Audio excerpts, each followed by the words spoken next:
Hello and welcome everyone. Thank you for joining us for our event, Guatemala Scholar Activism, Linking Scholarship and Struggle. Hola a todas y todos. Gracias por estar con nosotros hoy en el evento Investigación Acción en Guatemala, cómo podemos tejer la investigación académica y la lucha. This event will be in English and Spanish with simultaneous interpretation through the Zoom interpretation feature. So if you're not bilingual, to access interpretation, click on the globe icon and select English. And if you're on a smartphone or tablet, press the button with 3 dots that says More, and you can choose Language Interpretation and select your language, and then click Done. Este evento será en inglés y en español con interpretación simultánea a través de la funcionalidad de la interpretación de Zoom. Entonces, para acceder a la presentación en español, haga clic en el icono del mundo abajo y seleccione español para escuchar al evento en ese idioma. Y si está en su teléfono inteligente o tableta, presione el icono de 3 puntitos que dice más o more. Luego elija interpretación de idiomas o language interpretation y elija su idioma, español, y termine con presionar finalizar o done.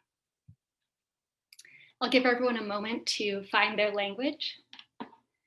Les doy una pausa para que encuentren su idioma preferido. And welcome you again. My name is Kelsey Alford Jones. I have long brown hair and I'm wearing a turquoise sweater and a blue-green scarf. And behind me is just a white wall.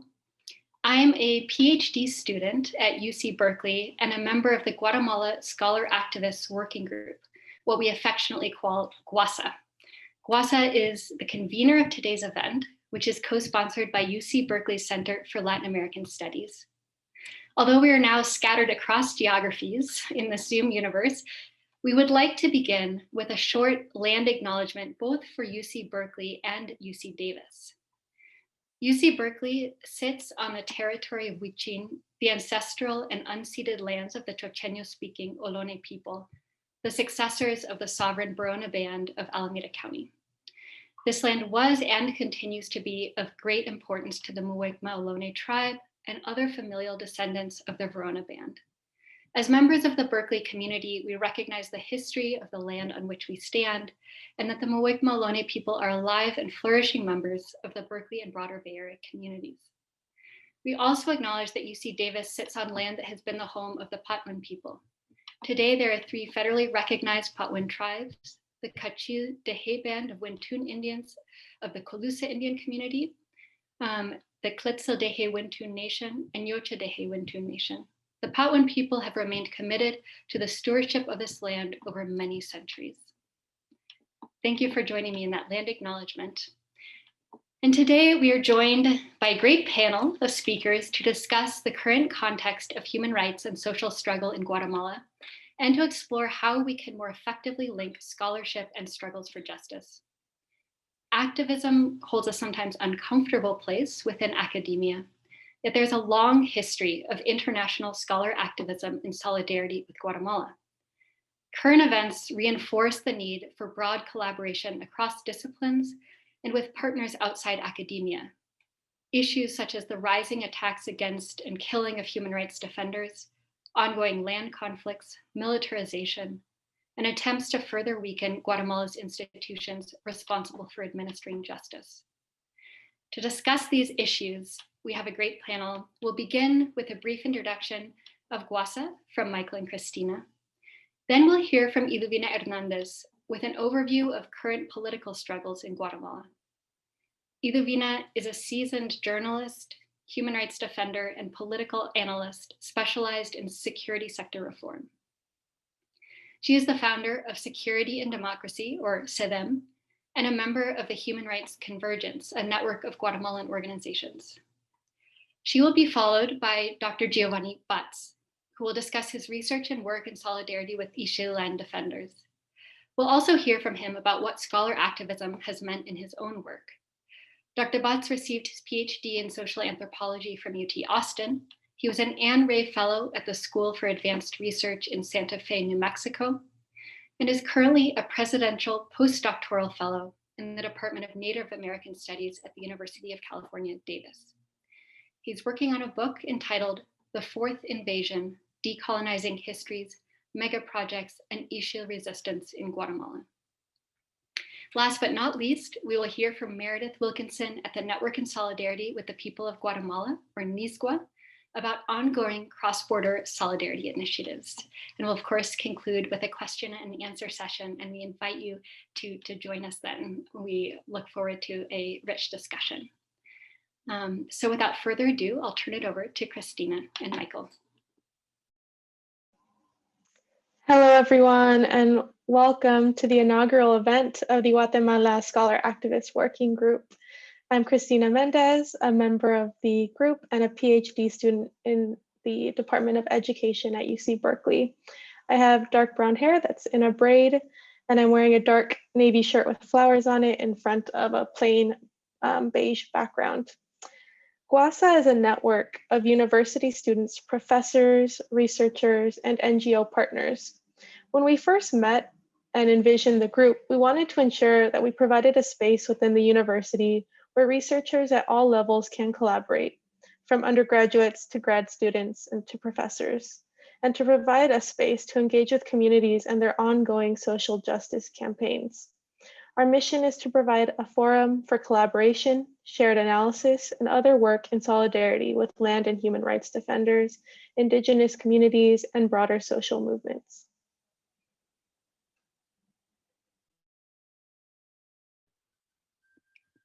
Hi, everyone. My name is Michael Bacall. I use he, him pronouns. I'm calling from Chochenyo Ohlone land. I have dark brown hair, light skin. I'm in a room in my house wearing a sort of a plaid blue shirt. And I'm really thrilled to be with all of you today. So given the US's historic and ongoing role in violence and human rights violations against the people of Guatemala, we feel it is incumbent on those of us who do research in these territories to put our research and to put our work in service of community-driven agendas and territorial struggles. We're looking forward to growing this group, GUASA as we call it, and this movement. So after today's event, if you're inspired by anything that you hear and would like to learn more, we invite you to come and join us, whether you're an undergraduate student, a graduate student, whether you have family in Guatemala, whether you're curious about Guatemala, whether you do research in Guatemala, we really invite you to join us in this work. And we also want to let you know that we're planning another event in June. And so we will be following up with more information about that. So please be on the lookout for follow-up information from us. And with no further ado, I want to turn it over to our amazing speakers. Huge thanks to Giovanni Batz and to Iduvina Hernandez. It's just such an honor that you all are with us today. So thank you so much for being here. Thank you to our audience. And with that, I'll turn it to Iduvina.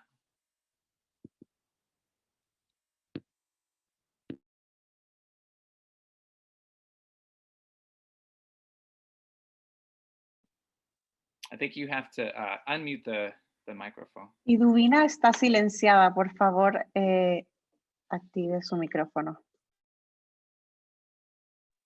Hola, buenas tardes. Mi nombre es Iduvina Hernández, soy guatemalteca, en Ciudad de Guatemala, soy mestiza, morena, tengo el cabello recogido, color castaño oscuro, visto una blusa de fondo blanco con diseños negros y no tiene mangas. Estoy en la Ciudad de Guatemala, en el centro de la ciudad, y que es un territorio que permite hacia la parte norte del territorio de la ciudad a la ruta de poblados que originalmente contaron con población achí y luego población quechí más hacia el norte, y hacia el occidente de la ciudad la entrada a comunidades de los pueblos del pueblo maya cachiquel. Quiero enfocar mi exposición en el abordaje de cuáles son los desafíos que vamos a enfrentar como movimientos sociales y sociedad a partir de la identificación de la situación de una regresión autoritaria que se vive actualmente. Y quiero explicar cuál es el origen de esa regresión. El aparato del Estado en Guatemala, desde la fundación de este Estado-Nación en 1821, responde a una lógica de la pequeña élite oligarca guatemalteca que busca, declarándose independiente de la corona española, evitar el pago de tributos, el pago de impuestos a la corona española y por esa vía, además, legalizar la apropiación de las tierras de las comunidades ancestrales que se había producido a partir de la invasión española. Esa situación de apropiación indebida de territorios comunitarios y una lógica de evasión fiscal permanente ha sido la conducta de estas élites a lo largo de estos 200 años que buscan celebrar este 15 de septiembre.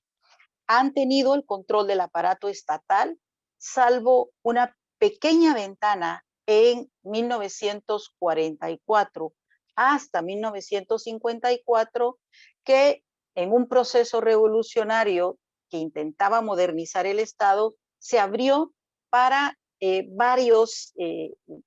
acceso a varios derechos y garantías para la sociedad. El golpe de Estado del 54 tiró eso por la borda e inicia un periodo de gran represión, de persecución a la protesta social, a la movilización social, que derivó en la comisión de actos de genocidio que fue juzgado en las Cortes Nacionales. Ayer precisamente se cumplieron 8 años en que un tribunal nacional condenó a Efraín Ríos Montt en su calidad de jefe de Estado por el genocidio contra el pueblo ixil.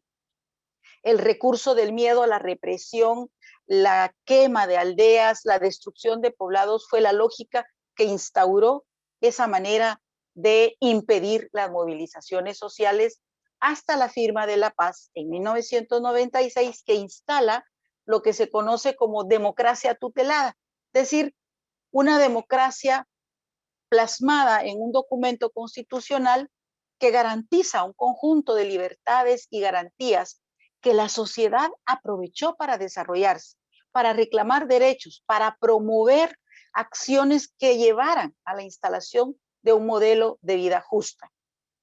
Con ese avance, con ese auge que significó incluso promover desde sociedad civil la instalación de la Comisión Internacional contra la Impunidad en Guatemala, fue posible juzgar por actos de increíbles niveles de corrupción a un presidente de la República que hoy guarda prisión esperando su proceso penal, a una vicepresidenta que también guarda prisión por ello, y sentar también acusados aparte de ese sector oligárquico que había sostenido y financiado este Estado.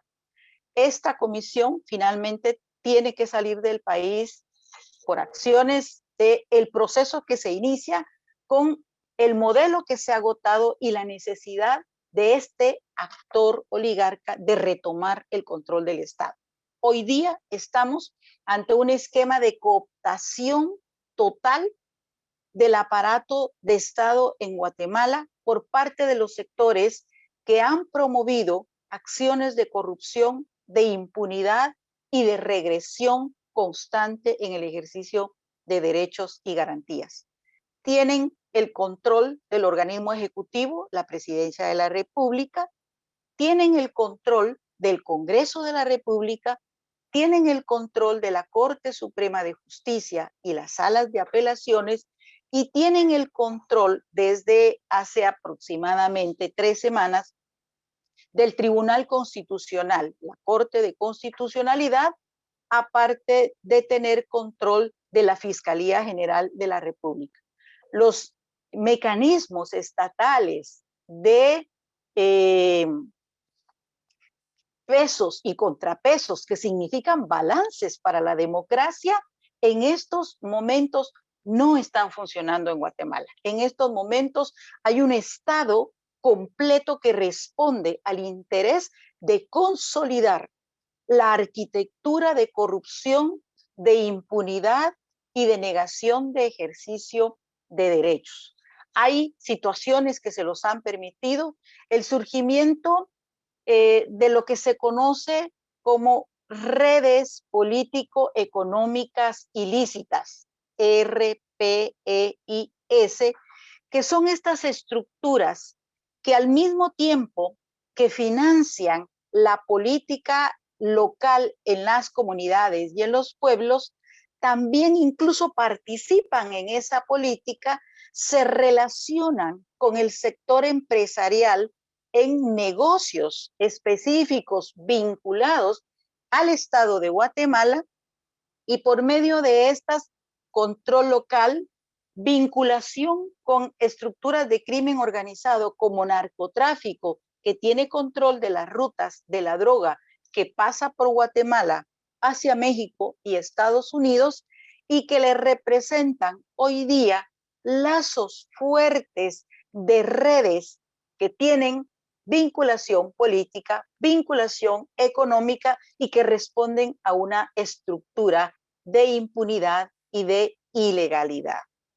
Esa situación hace que necesiten la impunidad como doctrina, como eje de su actuación, y es lo que estamos observando como sociedad guatemalteca hoy día. Las acciones de corrupción se mantienen de una manera impresionante al extremo de que quienes están en Estados Unidos les puede costar mucho comprender cómo en estos momentos Guatemala tiene que el Estado adquirió pruebas para controlar e identificar personas que podían padecer de COVID, pero son pruebas falsificadas, decenas de miles de pruebas que no funcionaron. Y hubo personas que usaron esas pruebas, dieron negativo y creyeron que estaban sanos y terminaron falleciendo por COVID.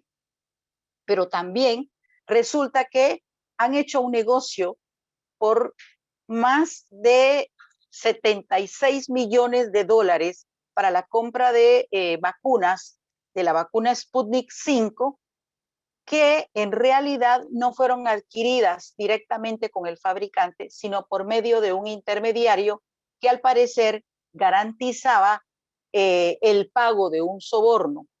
Esa compra está cancelada y Guatemala carece de vacunas suficientes para proteger al personal de primera línea, a la población en riesgo y mucho menos al resto de la población. Todavía a estas alturas están haciendo negociaciones para ver si consiguen cuando ya los fondos destinados para ello prácticamente se han gastado.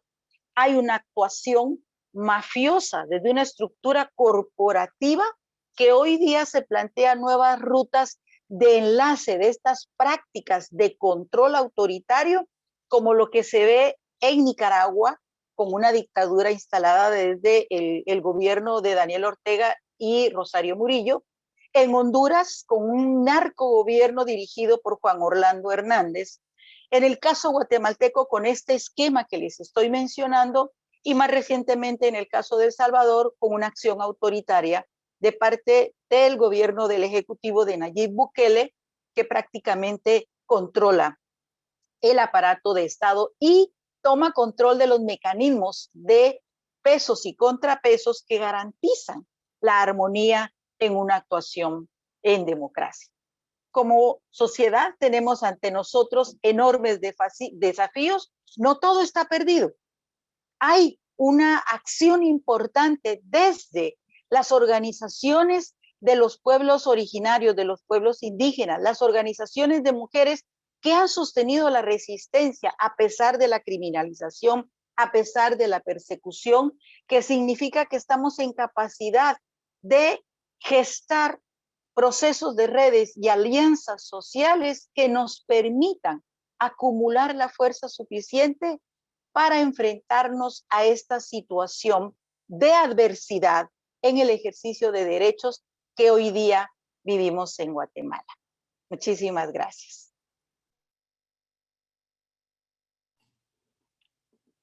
Muchísimas gracias, Iduvina.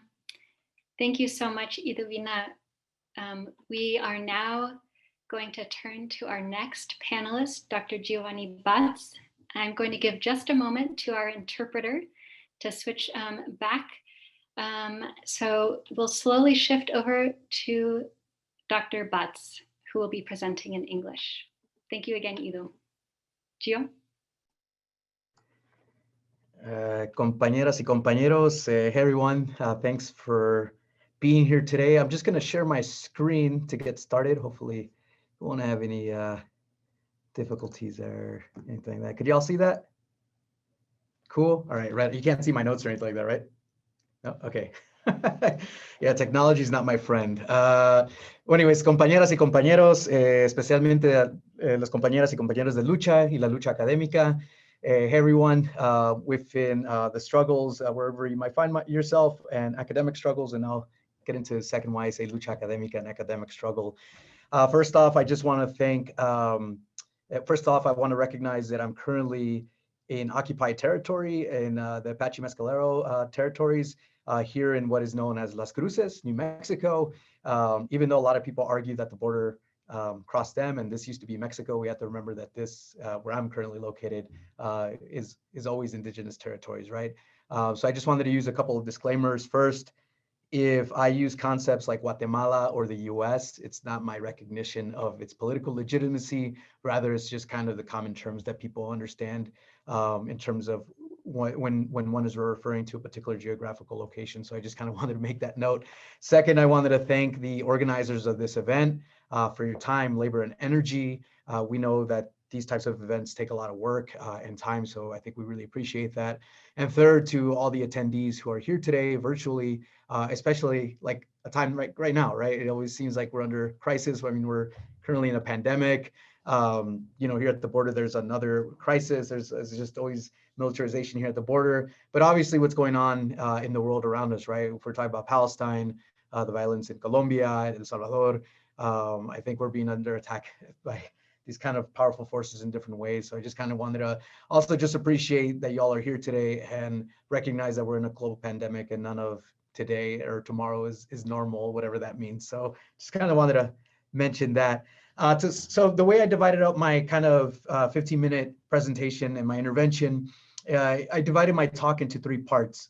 The first, I'm going to talk about the ivory tower, right? So kind of put academia within kind of context.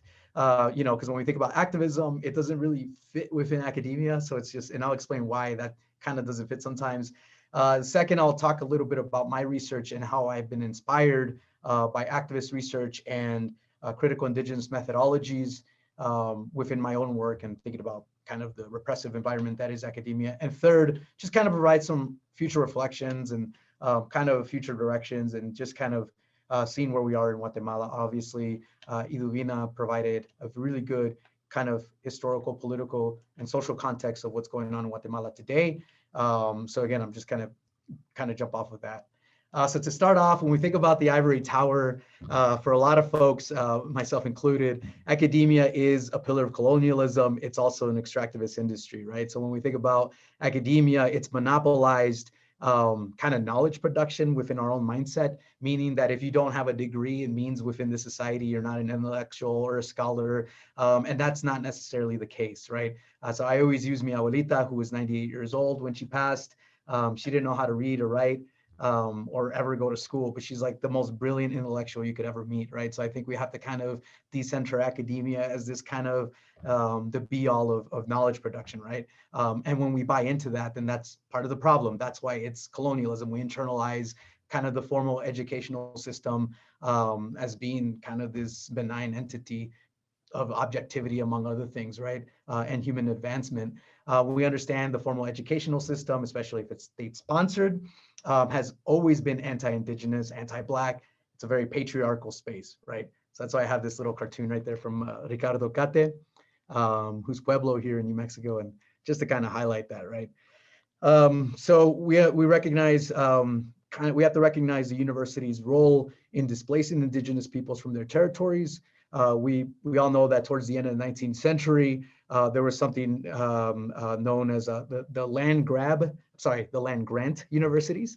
I didn't make a mistake right there. It's land grabs, basically. The US government basically expropriated indigenous territories in order to create universities like the University of California, many of the satellite universities, and here New Mexico State University, where I'm currently located. Academia is majority white, right? It's based off of white supremacy. So, the majority of full-time professors at universities are overwhelmingly white. There's some stats to show that 44% of all faculty members are white men. Think a little over 40% are white women, followed by Asian. And I think there's a 3% Black male faculty, among other things, right? So basically, there's not a lot of people of color. I hope that's not a surprise. So again, we're always kind of entering these very white spaces, these very middle-class, bougie spaces. And I bring that up because it is a form of violence in the sense of like the opportunities that we could enjoy within these spaces. So I always mention going to job talks and being taken to like a very fancy restaurant. I don't feel comfortable going in there, like, right? I look more like the people who work there than actually eat there, right? Again, thinking about kind of that segregation, kind of the classist way that academia operates, and when you do apply for these jobs and they take you out, you're always being under observation, right? Does he know how to use a fork? I just use my hands if I want to, who cares? Like, why do I have to know what kind of fork I have to use, right? You're expected to kind of dress in a particular way. I refuse to wear a tie, especially during job talks, and people said that's the reason you've been on the job market for 5 years, right? So again, kind of academia is not a safe space for activists or people who are very critical of the system. I also wanted to make a disclaimer that oftentimes when I critique academia, it's also to be very constructive, right? And I mentioned that because a lot of people, when I talk this way, people just assume that I hate academia, among other things, and partially that's true. But I always think about, critiquing the US, right? And when you critique the US or US foreign policy, you always hear that voice in your mind, right? Like, if you don't like America, like, get out, right? And I always hear that kind of like voice in my head. If you don't like academia, get out. And I'm like, no, I don't have to leave. Like, that's the point. That's why I'm here, right? The point of it is to kind of gestate thinking and just kind of provoke critical thinking, right? So that's why I kind of want to frame myself within these academic spaces. Somebody who is an indigenous person who feels extremely uncomfortable within the ivory tower. I had a mentor who told me, if you ever feel uncomfortable, that's when you're in trouble, right? Deeply inspired by activist research and indigenous critical methodologies. I don't think if it was for this type of literature alongside mentors who really believed in this type of research, I wouldn't be here today. Charlie Hale, who was actually my advisor at the University of Texas in Austin, understands activist research as having kind of 3 objectives. So I kind of want to mention those to kind of see where my research, why I did the research that I'm doing, right? So the first kind of definition that he has is, in terms of activist research, is that it helps us understand the root causes of inequality, oppression, violence, etc. So the purpose of understanding power is to combat power, right? So again, academia, again, is a very kind of, it's a space filled with power relationships and hierarchy. Activist research also incorporates the people we're working with, like political organizations, within every stage of the research process. And you try to develop solutions to the problems that you're analyzing, right, in order to kind of make structural changes. So again, these are kind of the 3 definitions that Charlie Hale outlines when he thinks about activist research. And it's that kind of mentality that I had going into Guatemala about a decade ago. I went to Guatemala in June of 2011. So moving on to the second section. And I arrived to a place known as Cotzal in June of 2011. I was at this point in time looking at conflicts between hydroelectric plants and indigenous communities, and the role of free, prior, and informed consent, or FPIC, which basically states that before a mega project like a hydroelectric plant or a mining operation could begin construction near indigenous peoples have to be informed of how this is going to impact spirituality, culture, economies, etc. So I arrived to Cotzal. So here's a map of Guatemala. The Xio region, which consists of the 3 towns of Chahul, Cotzal, and Neva, is the ancestral homelands of the Xio Maya. They're one of 24 Maya groups in Guatemala. And even though it's the ancestral homelands of the Xios, there are other Maya groups like the Quiche, Mam, and Kekchi, among others. So this is where I did my research, and it's within the Xio region that the Guatemalan state and the armed forces commit genocide and massacres, especially during the height of the war towards the end of the 1970s and the 1980s. Yesterday was the 8-year anniversary of the guilty verdict during the genocide trial against Efraín Ríos Montt. The case that they obviously used during that trial was the Xio region case, right? So this is a site of violence, but it's also a site of a lot of resistance. So I landed there. It's a long story. I'm not going to get into it too much right there, but basically I got there in 2011. No one invited me. I was kind of dropped off there. And but I decided to kind of change my dissertation topic at that point in time because I saw this social movement going on, and it's something that I was really interested in and wanted to contribute to. So I went back in 2012 to talk to the ancestral authorities and different community leaders to consult with them in order to ask them if I could do research there. So why did I do that? Again, inspired by critical indigenous methodologies. I'm thinking of Linda Smith, Vine Deloria, among other indigenous intellectuals and authors. Activist research kind of made me take into consideration consulting ancestral authorities, especially. But something that the Xio Maya always kind of said, especially when they were discussing anthropologists, is that solo sacan información y se van. So anthropologists only take out information and they leave. And they also expanded this term to journalists and other academics, missionaries and NGO workers, right? So it's people from the outside who would come in, extract knowledge, and then who knows what they did with it, right? Did they write a book? Did they write an article? Did they patent traditional medicine to sell pharmaceuticals? Who knows, right? But historically, we understand that disciplines like anthropology, the discipline I was kind of, again, tried to be disciplined in, it's guilty of human rights abuses, contributing to genocide. We know that universities and museums house indigenous and Black bodies, right? So I hope that's not a surprise that universities are also kind of agents of US imperialism here in the US, right? So again, this is not an accident that academia and the way that it's being described here by these Xiles, but this is something that I was always kind of conscious of. I tried to develop my own ethics and kind of forms of accountability, like how could I make sure that I don't replicate these inequalities between the people I'm working with and for, and myself, right? My research was based off of over 100 interviews. I lived in Quetzal for 26 months and always went back every other year. And part of my research process, which was, with the exception of my initial arrival, I consulted with the ancestral authorities, Alcaldía Indígena de Quetzal, and other leaders at every stage of the research process. So from going back in 2012 to consulting with leaders, if I could do research there, to also having them develop my research project, which I'll get into in a second. And right now that I'm currently finishing up my book, it's first going to come out in Spanish, and the Xiles, the compañeras and compañeros there are going to review this book right before it publishes, just for a quality check, right? Make sure I'm not, kind of making things up, right? So again, that's the type of collaboration that I'm really interested in. During my talk with the ancestral authorities, even just approaching them first is a political decision, because oftentimes academics and anthropologists are encouraged to seek out kind of formal state actors or politicians, right? Like municipal mayors, or if you're an archaeologist, you have to go through kind of the legal channels and talk to the Guatemalan state. I don't like the Guatemalan state. I'm a dual national of the US and Guatemala. But I don't really care for these nationalities beyond giving me the ability to kind of have that mobility, right? So speaking with the ancestral authorities is also a very political move in the sense of recognizing who really has authority. So it was there in these meetings that they told me to look at history and then also think about the case of Palo Viejo, which was a hydroelectric plant that was constructed in Quetzal between 2008 and 2012, led to a lot of violence, social divisions, persecution of indigenous leaders. So when I got into Quetzal, they talked about the 4 invasions. The rival mega projects like mining and hydroelectric plants was the 4th invasion or new invasion. So my research asked, like, well, what were the other 3?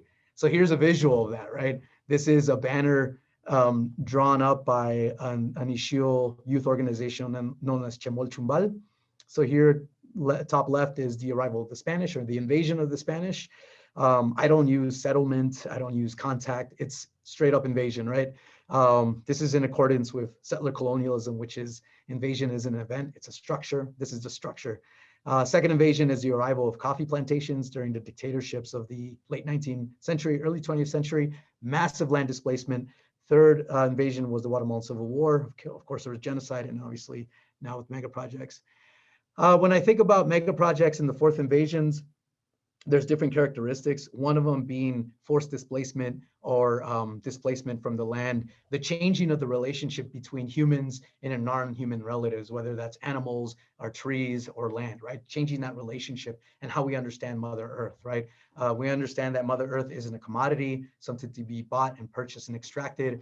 It's something that's extremely sacred. And that's not necessarily kind of this folklorish way of understanding the environment, right? It's a very political kind of perspective. So when I think about mega projects and displacement in my future work, I'm going to be here at the border. I won't read this quote, but basically what I wanted to show y'all with this, right now, we're in a political juncture here in the US, as we always are, and the US, led by Kamala Harris, wants to save the Northern Triangle. I put Northern Triangle in quotation marks because that's a very militaristic kind of concepts that justifies US intervention in the region. But basically there's this kind of white savior mentality that the US is going to save Central America. It's quite the opposite, that the US has actually contributed to the displacement of indigenous peoples and Central Americans, which is one of the reasons why I was born in LA in the first place, right? So this is a quote from a friend who's an asylum seeker. And when he talks about displacement, historical displacement of the Ixil, he like indirectly references the four invasions, right? So this is where my future research is geared towards, and I'll mention why I'm bringing this up in a second, but I won't read the full quote, but as you can see here, if you read it in English, basically there was like 4 points of dispossession of ancestral territories with the arrival of the Spanish, followed by coffee plantations, then the war, and right now, you know, with the arrival of extractivist industries.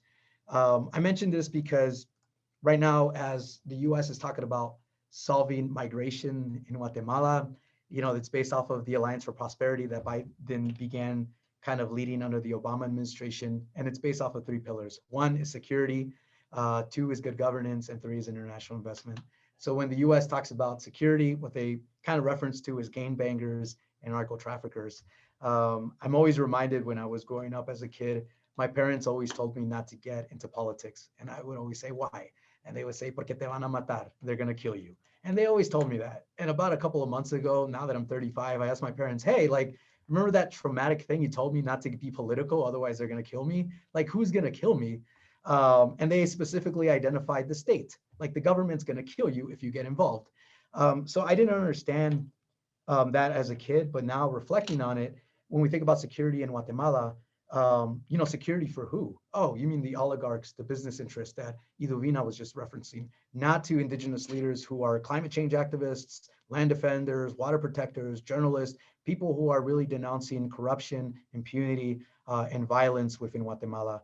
So when we think about Guatemala today, the struggle is real in the sense that like people are being persecuted, people are hitting the streets, and people are forced to flee, right?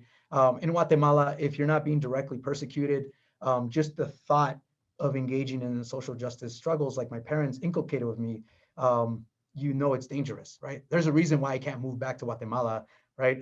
Because it's not a safe place, right? The government is the enemy of the people. Hopefully that doesn't sound too problematic, but it's something that I believe in, right? So when I think about academia and kind of activism and how we could contribute towards causes in Guatemala and here in the borderlands and in different spaces, we could definitely use our research as expert witnesses in terms of spreading the information, like writing our own pieces, among other things. So I've been interviewed by journalists, and sometimes I don't like the way that I've been presented. I've been referred to most recently as a full-blooded Indian, for instance, and I had to correct them. And, you know, there's just kind of some problematic ways in which my words have been kind of used in the way that they were not intended. But as an academic, as somebody who likes to write, I have my own column, right? So I could produce my own knowledge.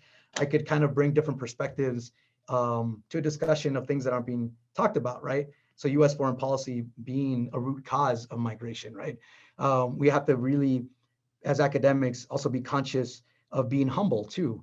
When I mean that is, what I'm trying to get at with that is that sometimes academics sometimes view themselves as the expert of everything, or that, you know, we have the solutions for everything, and that's not necessarily the case, especially when it comes to like US foreign policy in Central America. I would like to think that the US government will invite you know, land defenders and activists and community organizations to come up with the solutions to real structural problems and inequalities that exist within the country. Things like land reform or land redistribution, things like the nationalization of electricity, right? Plurinationalism. The US is not talking about that because they oppose that stuff, right? Being this kind of imperialistic, capitalistic state. So those are just kind of some quick reflections that I have. 15 minutes is obviously not enough to talk about 500 years of repression, but I appreciate stealing a couple of extra minutes. I appreciate that. Maybe it's the anti-capitalist in me trying to kind of not be constrained by 15 minutes, but I do apologize because I know time is sacred. So with that, Malteosh, gracias, thank you. Look forward to any questions or clarification y'all may have. Thanks. Thank you so much, Giovanni, both for sharing your research as well as your reflections on scholar activism, which I think is so rich and so important for all of us to be thinking about in our own orientation as we approach our work. You mentioned the important role of the US as well. And our next speaker, Meredith at NISCWA, is going to talk a little bit more about the role of the US and also what US solidarity movements are doing and some ways to get engaged. I'll slowly turn it over to Meredith. And I'm just going slowly to give the interpreter just a moment to pause or get a drink if she needs. I know there's a lot of information. So I'll just wait a few more seconds, and then Meredith, I invite you to jump in.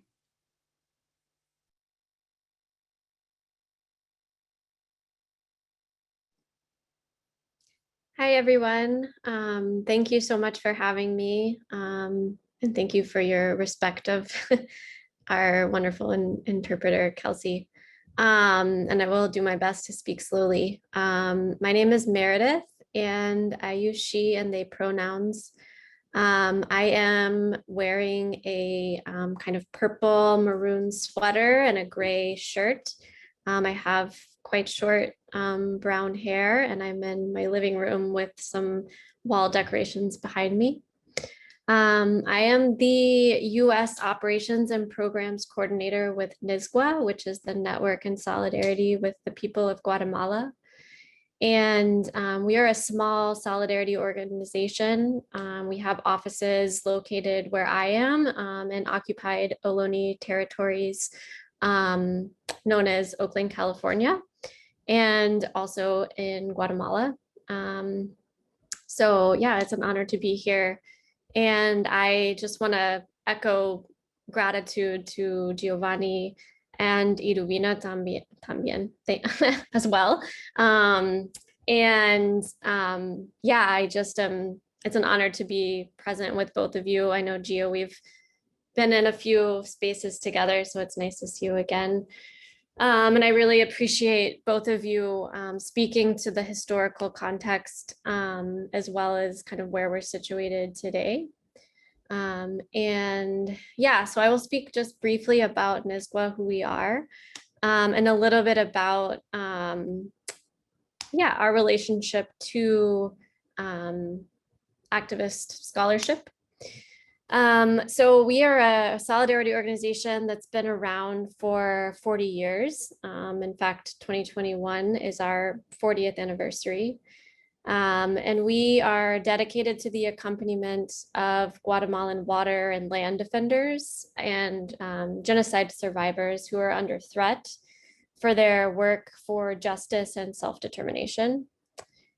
So we provide international accompaniment to dissuade violence, facilitating connections between similarly impacted communities. We organize campaigns against imperialist US foreign policy, militarization, and corporate violence, and mobilize our base to take action per the requests of those that we partner with in Guatemala. And I think in naming these pieces of our work, as I just did, I also want to acknowledge, especially in this space and in the conversation that we're having today, that our work of accompaniment and defense of life and territory is, of course, nothing new or unique. And that it's been the work of Indigenous, Black, and racialized communities throughout time and space as they fight not only for their own survival, but for, more importantly, their ability to thrive in many of the ways that we witness today. I'm going to briefly share my screen.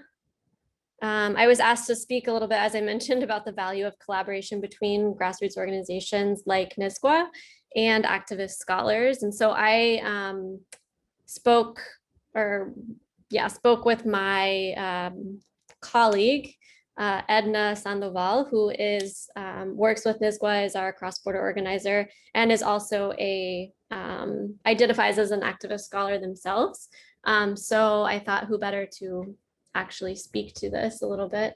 So I will just share with you some of their words, and I can read them for you as well. They shared with me that it is extremely important to acknowledge that we as NSGWA have been moving alongside communities who created knowledge from the margins, that we understand how critical it is to incorporate the politics of liberation into every space, including academic settings, as a form of disruption to normative narratives that so often invisibilize and delegitimize these struggles. We believe that being in academic spaces is a privilege that comes with the responsibility to challenge epistemic violence and to decenter Western knowledge. And I think holding that as well, it's important to acknowledge, and just looking at some of the people who are in this space today, I was glancing at some of the participants that have, been around and know more of the beginnings of NSGWA's history than even I do. But I think, we have collaborated with activist scholars and people in academia since our founding. And I think that there's been really, there's been crucial moments, including key genocide trials in which collaboration with scholars and people doing research has been really crucial. And I think one thing that you mentioned, Gio, that stood out to me was speaking about the, the extractivist nature of that scholars, researchers can have. And I think that it's important. One thing that came to my mind just then was thinking about NGOs and nonprofits also having extractivism as part of their history and as how they still interact with communities today. And I think that, we are a nonprofit, we're a 501c3, and we are part of a nonprofit industrial complex. And so I think that one other important way of collaborating with activist scholarship is thinking about, our role in as a grassroots organization within the nonprofit industrial complex, collaborating with and thinking through things with activist scholars who are part of academia, and really holding each other accountable to our values and activism. So just to name that as well. So I'm just going to share maybe this next slide that has our website on it and how you can follow us on social media, which is really the best way to keep up to date in terms of our urgent actions and reports that we put out. We are coordinating a campaign right now to call for the termination of Title 42 expulsions and deportations during the pandemic, and to really center Indigenous perspective within immigrant rights movements and in policy changes that are made around immigration. So you can find more information about that on this link that I have here, that's nsgwa.org/take action. So thank you so much for having me.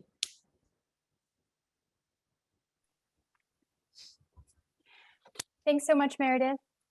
Hi, everyone. My name is Becky. I'm a GWASA member and a first-year PhD student at geography at UC Davis.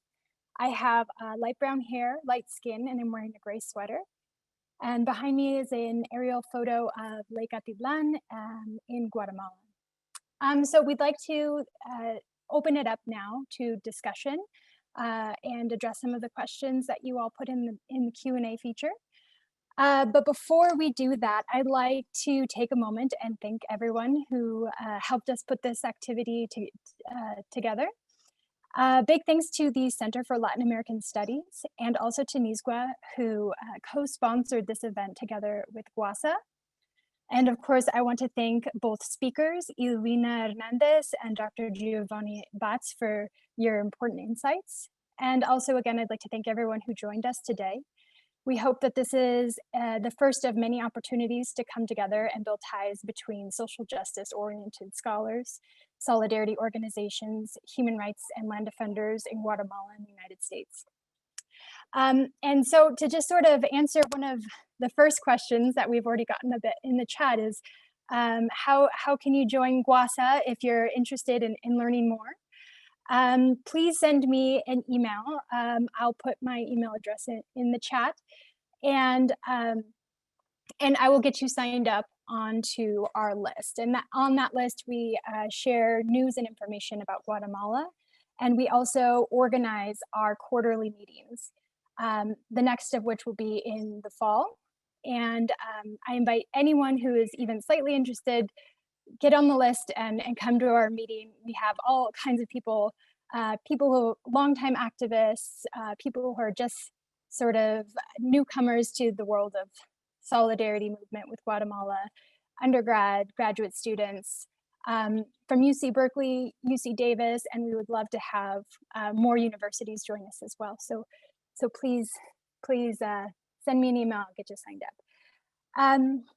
Lastly, I would like to remind you all and invite you to our upcoming event that will be happening in early June. That will be on community impacts and resilience to climate events, 1 year after EDA and IOTA, featuring community collaborators in the Ishiu and Chorti territories in Guatemala. So keep an eye out for that. We'll be sending a flyer out shortly. And with that, we can move on to our first question. I would like to start with a question for Iduvina that came in from Pamela Yates. And I'm going to read that in English. Considering the popular uprising in Colombia against the authoritative government of Duque for the poor management of the pandemic and the vaccine program, is it possible that this type of mobilization will extend specifically to Guatemala and to other countries in Latin America?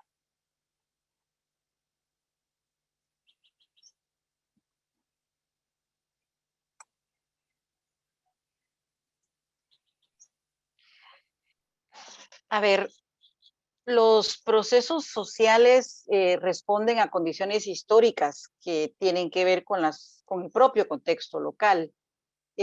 No es que se vaya a producir un contagio, no es como el COVID que se contagia con solo hablar o con no protegerte o que no se proteja a alguien. O sea, es otro tipo de fenómeno. Puede darse, bueno, el descontento se ha acumulado en muchos de nuestros países. Ahora, acá en Guatemala, perdón que se escuche una ambulancia probablemente porque hay mucho sonido. En Guatemala hubo una acumulación de indignación muy grande que derivó en las movilizaciones del 2015 que cambiaron pues, a quien estaba en la presidencia y empujaron esto. Paulatinamente hubo mucho desgaste social. Recordemos que Guatemala emergía con esta constitución que yo mencionaba de un conflicto armado que representó la utilización de las maneras más brutales de represión. Acumulamos más de 250,000 personas asesinadas, en su mayoría provenientes de pueblos originarios. Se documentan genocidios contra el pueblo Ixil, contra el pueblo Achí, contra el pueblo Quechí, contra el pueblo Cachiquel, concretamente, y eso tiene impactos en la educación.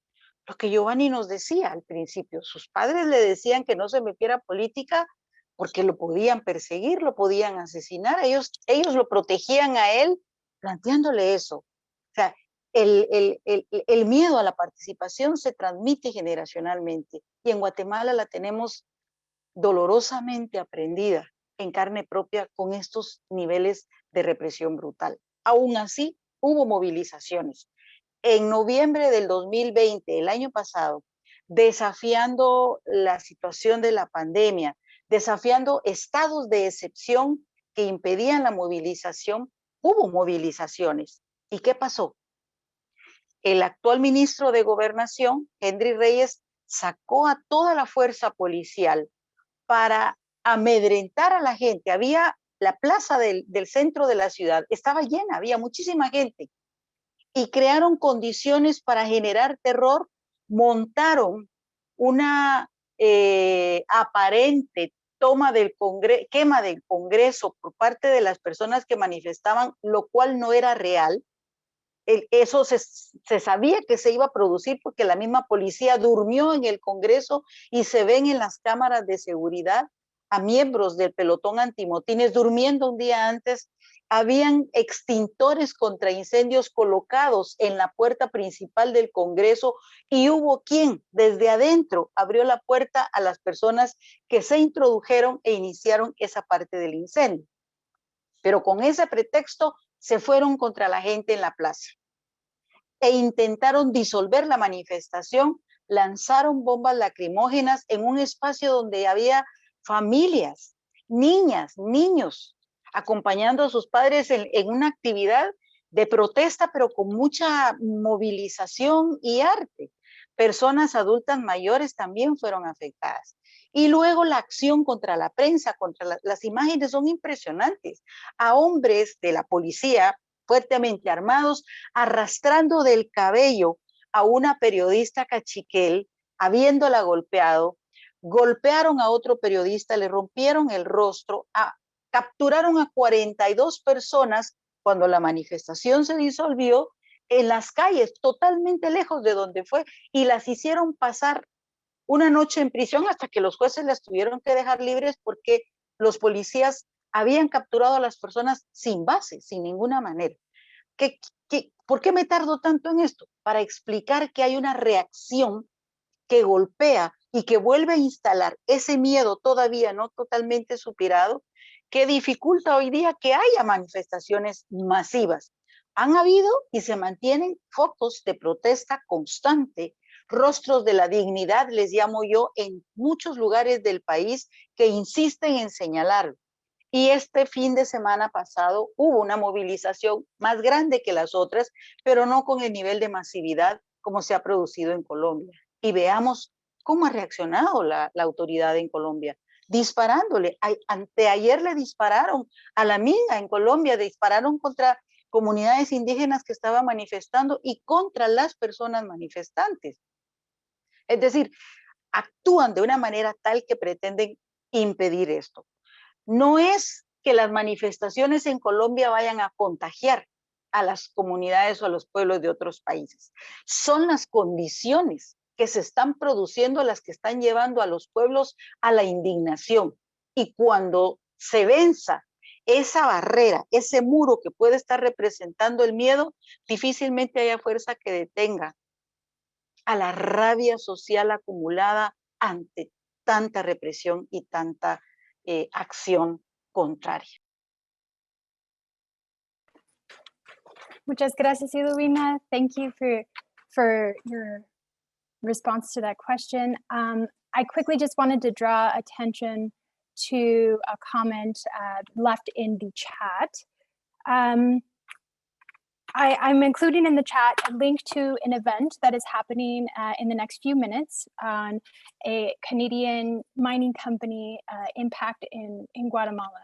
And this is actually an event that GUASA has co-sponsored. So this is just another example of some of the work that we hope to be helping to promote in the futures, along with a number of other really dedicated solidarity organizations who have worked long-term in Guatemala. So if you have a chance, if you're interested, please click on those links and go to that event. There's a link. The bottom link is for the Facebook Live. Okay, so with that, I'd like to move on to the next question that is specifically for Dr. Batts. This question came in from Mark Dadigan. Hi, Dr. Batts. Thank you so much for this presentation. I was wondering if you have experience collaborating on written scholarly research with Indigenous authorities or elders who either aren't literate or are unlikely to read significantly long written works. If so, what tips do you have for those situations? No, thank you for that question. Again, because I think within academia, like the written is privileged, right? And sometimes we think that just disseminating books and things like that is enough, and that's not necessarily the case, because part of my work is writing, of course, to reach different audiences, whether it's a court as an expert witness or like informing the public through kind of column pieces. In the Ishill region, I've done like these kind of small community publications. So sometimes when I look at my CV, I feel like I've written more, right? But it's things that don't count within academia, which is kind of the thing, right?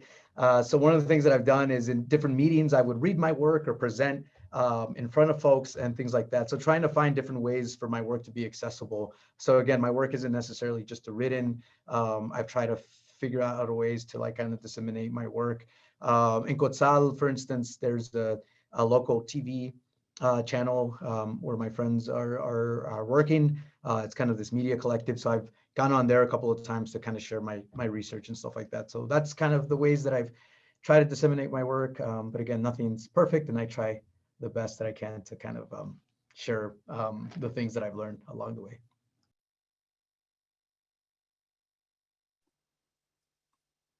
Thank you, Dr. Batts. We have one more question for you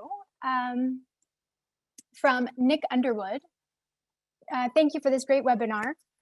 Does the concept of the 4 invasions come from the Ishill region and people in particular? How should the concept be cited by academics and journalists? Thank you. So yeah, in terms of the 4th invasion, when I went to Quetzal, it is a concept that that the Ishilles used.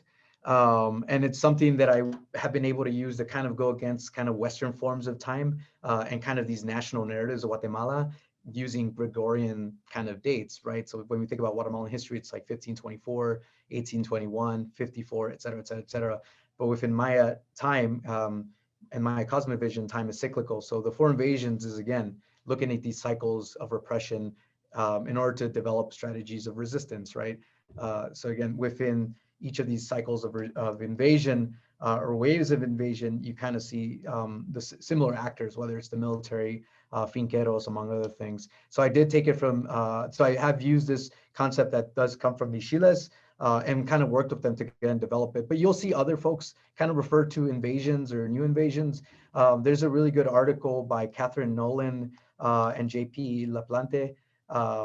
It was published, I think, in 2014. It's called Consultas and Socially Responsible Investing in Guatemala. They also use the concept of the 4 invasions to describe mining. So I, by no means, am the owner of this term. It's just something that the Ishilles mentioned, and I know other folks have talked about this in different ways.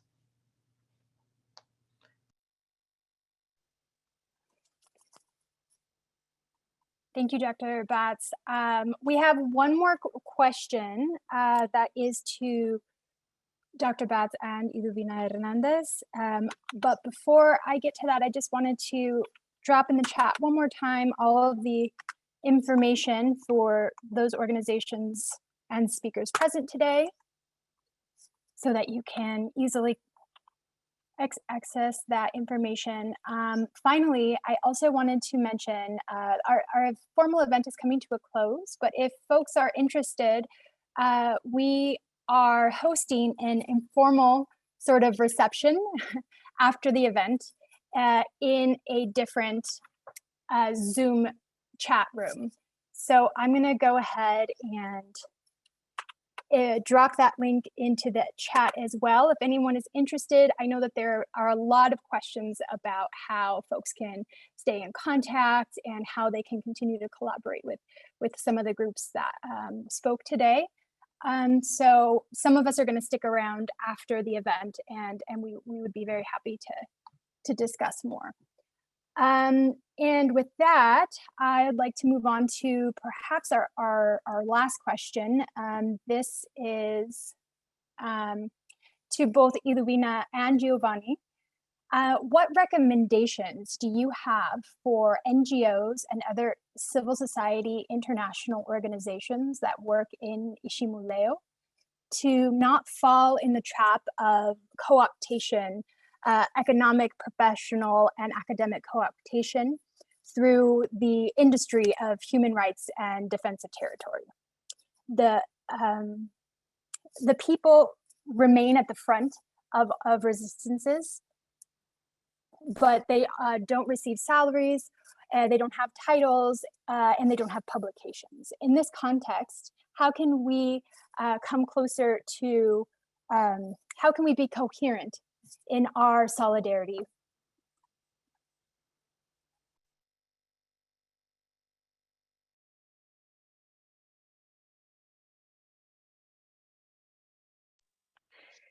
A ver, el rompimiento del tejido social ha sido una estrategia que han utilizado desde la industria extractiva y de hace mucho tiempo en otros espacios para romper las posibilidades de resistencia organizada. Y cuando la resistencia ya está organizada, igual siguen utilizándolo y trabajándolo.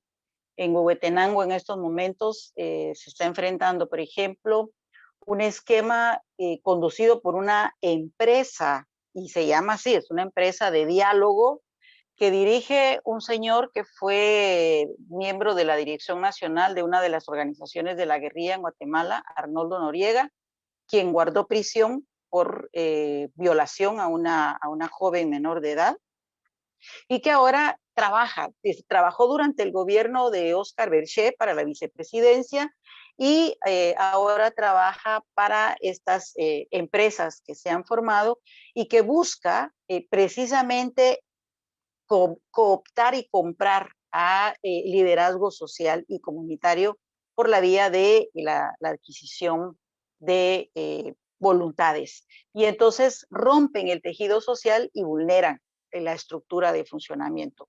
Lo vivimos también cuando había un proceso precisamente contra la mina Marlin que había ante la Comisión Interamericana. El abogado que había acompañado a estas comunidades ya en plena audiencia ante la Comisión Interamericana, resulta que las personas que representaban a la comunidad que habían viajado para acompañar esa audiencia, en plena audiencia, aparecen defendiendo a la minería. Perdón, mi padre estornudó. En ese sentido, ¿a qué me refiero? Quiero decir que buscan comprar, y hasta ese nivel, porque eran personas que la comunidad había designado para acompañar. La audiencia se perdió prácticamente porque los asistentes hablaron en favor de la empresa minera. Y tenemos situaciones como las que les mencionaba del caso de Huehuetenango, en donde este señor ha buscado a viejos contactos comunitarios que estuvieron relacionados, que son personas que se desmovilizaron de la guerrilla y que ahora aparecen en organizaciones en contra de la representación de las comunidades en Huehuetenango ante la industria extractiva en el territorio de Ixquisis. Lo mismo sucede en la zona del Polo Chic, y cuando no logran comprar aparte del liderazgo, entonces empiezan los procesos de lawfare que le llaman de criminalización contra los defensores de derechos humanos como Abelino Chub, como María Choc, como Bernardo Caal, que han sido llevados a los tribunales porque son las personas identificadas con el liderazgo de resistencia y de defensa del territorio. ¿Qué toca hacer? ¿Qué toca trabajar? Procesos de análisis constante de la situación de riesgo, entender que la cooptación es un riesgo latente y persistente y desarrollar las mismas prácticas que tienen las comunidades, de hablar permanentemente entre sí y aclarar las dudas y satisfacer las inquietudes cuando las haya de parte de integrantes de las organizaciones o de los comités a nivel de base, y cuando las circunstancias impidan que el diálogo se continúe, que la sospecha de la infiltración es grande, hay necesidad efectivamente de romper y de cerrar los lazos para garantizar la cohesión del colectivo ante la infiltración. Hablar permanentemente y plantear esta circunstancia y esta situación del riesgo que hay de que intenten cooptar. Cada vez es más fuerte el hecho de que es la comunidad la que reacciona en contra de esto, y por eso es que en el caso de Huehuetenango, que es el más reciente que les he mencionado, tienen que recurrir a una situación como esta, porque ya hay más capacidad de resistencia y de identificación de este tipo de procesos. Yeah, I think in terms of that question, you know, what advice I would have to NGO workers and things like that. I think, again, and I'll take this more from an academic perspective and things that I've seen. But again, let communities you're working with and for like set the agenda, right? Because sometimes, you know, NGOs or other people come with an agenda already established by their donors or their academic committees, right? And then they try to impose this on different communities in order to support their research or their projects, right? So I think we got to, again, be humble and just really let indigenous communities and other local communities really set the agenda and do that. It's really hard to do. And I definitely get that.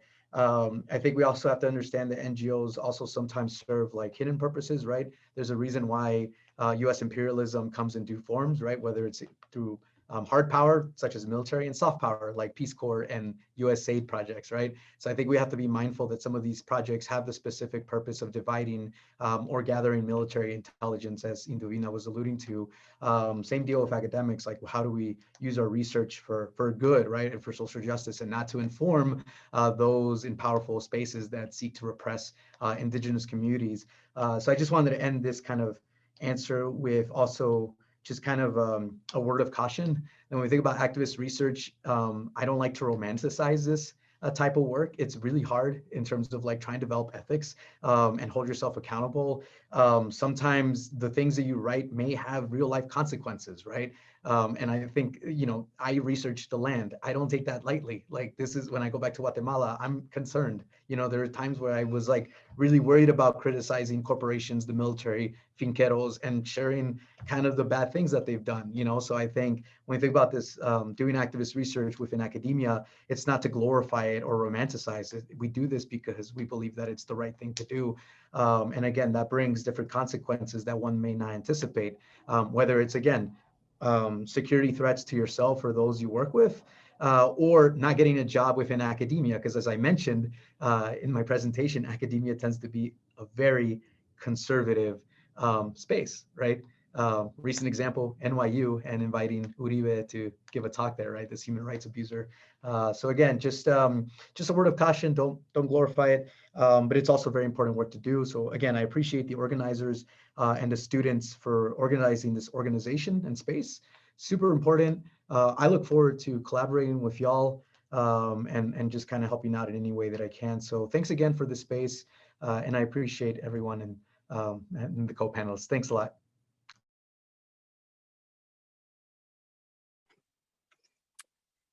Well, thank you again for your participation today and for taking time out of your very busy schedules for speaking with this group of students and community members. Again, with this, we can close the activity. And again, I would like to remind folks that here's the link in case you'd like to keep this conversation going. Thank you for everyone who helped organize this event, and we'll hopefully see you very soon at our next event in June.